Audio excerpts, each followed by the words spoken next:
key victory against Evander Holyfield last March in Madison Square Garden. That fight ended in a controversial draw. Lennox joins us now and talks about that fight, as well as a much-anticipated rematch next month in November. Lennox, let's talk about that championship fight in Madison Square Garden against Evander Holyfield. You smile as you think about that particular fight. Going into that fight, Evander Holyfield, a warrior, everybody knew about him. You've been looking for him for years. You finally got him in the ring. How about your feelings prior to that fight in the locker room, your game plan? What were you thinking? I felt really good, very confident, very focused for the fight. I just wanted to go out there and actually just, see what it was like in the ring with Evander Holyfield. And when I stepped into the ring and I seen the size comparison, I felt very confident. And, I felt good. That's why I went after him in the first 2 rounds. Now, you've been in the ring before, Ray Mercer, of course, and several other people in Madison Square Garden. How you like fighting in the Garden, the main arena? It's a great atmosphere. It's great. I mean, I dreamt about what it would be like because of, I've seen Muhammad Ali, Joe Frazier, and other champions box there. So I always wondered what it would be like, and now I know. That was probably the biggest fight since that fight with Frazier and Ali, and you had to certainly feel especially proud for that. And maybe the next fight either be Wembley Stadium or Yankee Stadium or probably some outdoor ballpark. What do you think? I say bring the fight to Africa. Have another, South Africa type fight, Rumble in the Jungle. Definitely for this era, I would love to be mixed up in that. I think it'll be a great exposure, especially for boxing, and I think people would like to see that as well.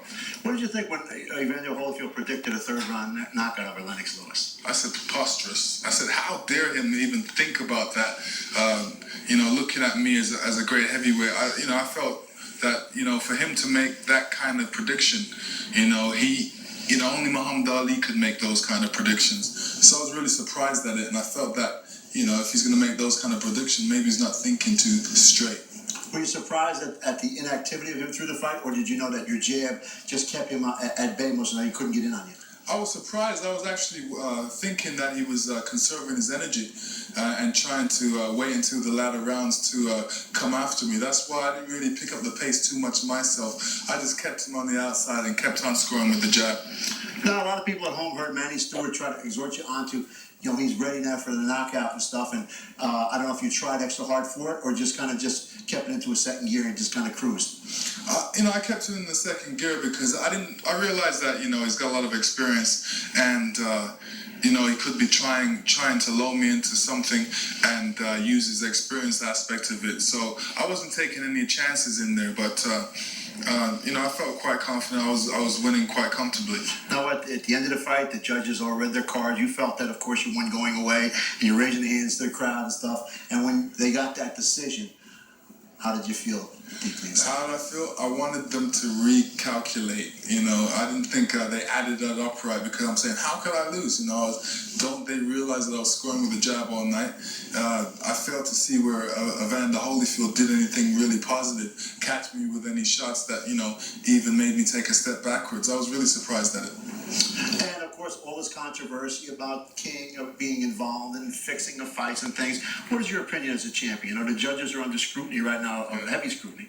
I think the judges should be under scrutiny because it seems like they weren't watching the same fight or they need some new spectacles. How about the English judge? Could he go back to England or what? Well, the funny thing about that, he couldn't really go back to his house. He got a lot of death threats and a lot of threats. But, he sent me a letter saying that he was basically being fair. And in one sense, I look at it like he overcompensated. He was trying to be too fair. But what can you do? It's a fact of life now and it's past. The only thing I'm looking forward to is the rematch. Now, you got a belt by the boxing writers tonight, which they gave you as winning the fight. How'd you feel about that? Great honor, especially by the boxers writers. Usually throughout my career, they've been putting me down and saying bad things about me. But it's a great honor and it's a great compliment for them to actually do something positive for me. Lennox, we've talked before about you looking for that signature fight. Seems like every fight you're involved, there's controversies surrounding that whole thing. Like the man upstairs just isn't giving you your play. How do you feel about that? You're still looking for that, even though you felt you won. A lot of people feel there's still controversy. When is that moment where you'll finally get to? I think the moment is coming. This is just a warm-up for greater things. Out of something bad comes something good.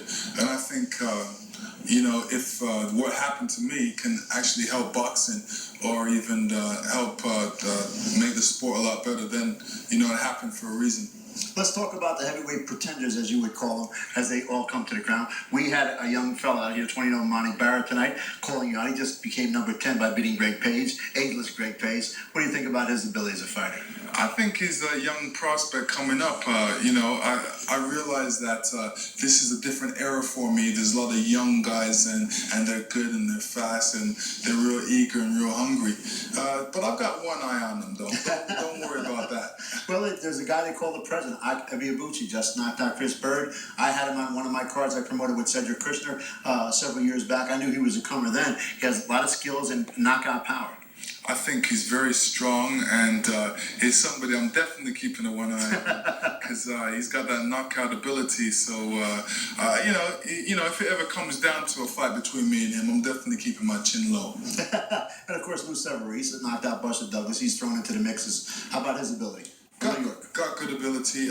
He's improved over the years. I've been watching him, and he's been boxing good, but I feel I'm much superior than all them other young guys coming up, and whether I get a chance to meet him is a big question. How about boxing's bad boy, Mike Tyson? I'm sure we'll see him back in the ring.